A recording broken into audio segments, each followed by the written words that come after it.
अस्सलाम वालेकुम बेलियो मित्रों।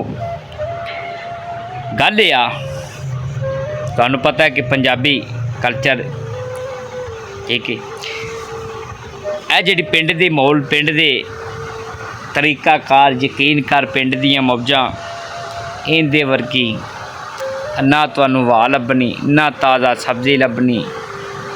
आ शहरां ने मार दे छड्डी जी। उत्थे जी बड़ियां सहूलतां ने जी। गड्डी आउंदी है बूहे अगे आउंदी ते बूहे अगे ला देंदी है। लेकिन जो पिंड दियां बहारां ने बेर तोड़न जाना बेरी ते चढ़ जाना बट्टे मारने पक्के बेर जिहड़े डिग्गने वो जेबी भर लैनी। मरूद अंब जम्मू हर चीज़ां यकीन कर ताज़ा ताज़ा मिलदियां हैं ताज़ियां ऐ फ्रैश।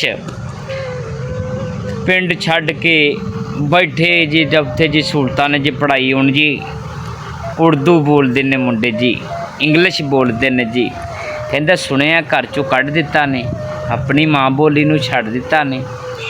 उर्दू इंग्लिश पिछे लग के माँ नूं घर चों कढ़ दिता ने आपदी माँ बोली नूं छड्ड दिता ने। ते यकीन करो अड़ियां चस्सां हाए कसमें ये माहौल हुंदे सी।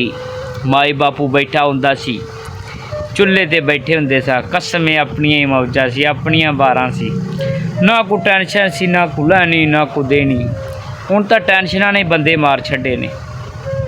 चलो अल्लाह पाक सलामत रखे सारिआं नूं खुश रहन।